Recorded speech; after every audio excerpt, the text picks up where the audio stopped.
F i చౌక దుకాణాలకు ఇచ్చే బియ్యాన్ని జనవరి నెలలో 2 సార్లు ఇచ్చినారు సార్. 23/1/25 ఒకసారి, 3/2/25 ఒకసారి, 2 సార్లు ఇవ్వడం జరిగింది. మొదటి సార్లు ఇచ్చిన బియ్యము ప్రభుత్వం ఇంతే ఇచ్చిందని చెప్పేసి అమ్మేసిన కార్డు హోల్డర్లకు ఇచ్చినారు. తర్వాత రెండోసారి ఇచ్చిన బియ్యాన్ని బ్లాక్ మార్కెట్కి అమ్మేసినారు. కాబట్టి 2 సార్లు ఇచ్చే విధానం ఒకటి ఎఫ్ఈ షాప్కి ఒకటేసారి ఇవ్వాలి కదా అధ్యక్ష. మరి 2 సార్లు ఎందుకు ఇచ్చినారు ప్రభుత్వం అట్లా ఇచ్చిన దానివల్ల మొదటిసారి ఇచ్చిన బియ్యాన్ని పంచినారు, రెండోసారి ఇచ్చిన బియ్యాన్ని బ్లాక్ మార్కెట్కి అమ్మినారు. గతంలో డీలర్లుగా ఉండబడిన వాళ్ళ దగ్గర నుంచి కొంచెం బ్యాక్ లాక్ నిలబడిపోయింది. ఆ బ్లాక్ లాక్ నిలబడిపోయిన కారణంగా ఇప్పుడు ఇచ్చే డీలర్లకు ఆ బ్లాక్ లాక్లో కొంత బియ్యాన్ని తగ్గించి ఇప్పుడు ఇచ్చే వాళ్ళకి ఇస్తున్నారు. గతంలో ఉన్న వాళ్ళందరూ జగన్మోహన్ రెడ్డి ప్రభుత్వంలో బ్లాక్ లాక్ అంతా బ్లాక్ మార్కెట్కి అమ్ముకున్నారు. ఇప్పుడు ఇచ్చే డీలర్లకు మాత్రమే బ్లాక్ లాక్ ఉంది కదా అని తగ్గించిస్తున్నారు. ఆ కారణంగా పూర్తి స్థాయిలో వీళ్ళకు మన కార్డు హోల్డర్లకు బియ్యాన్ని ఇచ్చే పరిస్థితి లేదు సార్ అధ్యక్ష మా ప్రొద్దుటూరు నియోజకవర్గంలో. కాబట్టి ఇది వాళ్ళ దగ్గర ఎప్పుడైతే బ్యాక్లాగ్ ఉన్నదనే వాళ్ళు గత ప్రభుత్వంలో ఉండబడిన డీలర్లు అందరూ బియ్యాన్ని వాళ్ళకు మన తిరిగి ఇప్పుడు కొత్త డీలర్లకు వేయలేదు కాబట్టి వాళ్ళ మీద క్రిమినల్ కేసులు నమోదు చేయాలని మా అభిప్రాయం అధ్యక్ష. అదే మాదిరిగా ఇప్పుడు ఆటోలలో పంచుతూ ఉన్నారు. డీలర్ ఇంటి దగ్గరికి పోయి తీసుకొచ్చుకునే పరిస్థితి బాగా ఉండబడిన పరిస్థితుల్లో ఉంది. గత ప్రభుత్వము ఆటోలలో ఇంటింటికి ఇవ్వాలనే ఉద్దేశంతో ఇంటింటికి ఇవ్వాలనే ఉద్దేశంతో ఆటో సిస్టాన్ని ప్రవేశపెట్టడం జరిగింది అధ్యక్ష. ఆటోలలో ఎప్పుడు పోతారో ఎప్పుడు వస్తారో వాళ్ళు తెలియని పరిస్థితి ఉంది.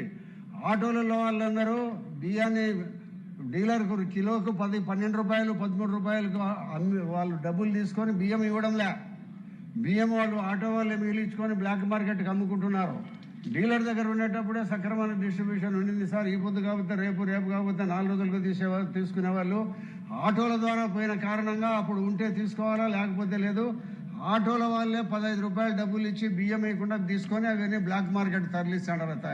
ఈ ఆటోల సిస్టాన్ని పూర్తిగా తీసేసి పాత పద్ధతిని ప్రవేశపెట్టడం దానివలన కొంతవరకు కార్డు హోల్డర్లకు మేలు జరుగుతుంది సార్. మరి ఈ మాదిరిగా గతంలో ఉన్న బ్లాక్ లాక్ ఎవరైతే ఇవ్వకుండా ఉన్నారో వాళ్ళ మీద కేసులు నమోదు చేయాలని కోరుకుంటున్నాం అధ్యక్ష. ఇది వేల కోట్ల రూపాయలు నష్టపడి కేంద్ర రాష్ట్ర ప్రభుత్వాలు ఇస్తూ ఉంటే కనీసం బెనిఫిషరీకి చేరడం లేదు. ఆ బెనిఫిషరీకి చేరే పరిస్థితుల్లో ఉండేటట్టు చూడాలనేది ఒకటి. మరి అందరూ కూడా ఒక 60% ఎఫ్ఈ షాపుల ద్వారా వచ్చే బియ్యాన్ని అందరూ అమ్ముకుంటున్నారు. ఒక 30-40% మాత్రమే సొంతాలకు ఉపయోగించుకుంటున్నారు. కాబట్టి ఈ విధానాన్ని రద్దు చేసేమన్నా కొత్త విధానంలో డబ్బులు బెనిఫిషరీకి ఇచ్చే పరిస్థితి ఏదైనా ఆలోచిస్తే బాగుంటుంది. ఆటోలను వెంటనే రద్దు చేసి పాత పద్ధతిని కొనసాగించాలని కోరుతున్నా అధ్యక్ష. మంచి సూచన. అదే మాదిరిగా వీళ్ళ మీద చర్యలు తీసుకోవాలి సార్. బ్యాక్లాగ్ ఉండబడిన వాళ్ళందరి మీద చర్యలు తీసుకోండి.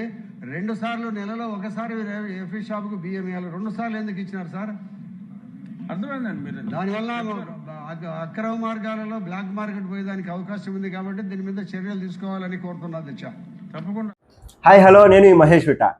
Please do subscribe to Proddatur news. ప్రొద్దుటూరులో జరిగే ప్రతి అప్డేటు ఎప్పటికప్పుడు మీరు చూడాలనుకుంటే ప్రొద్దుటూరు న్యూస్ అనే యూట్యూబ్ ఛానల్కి సబ్స్క్రైబ్ అవ్వండి.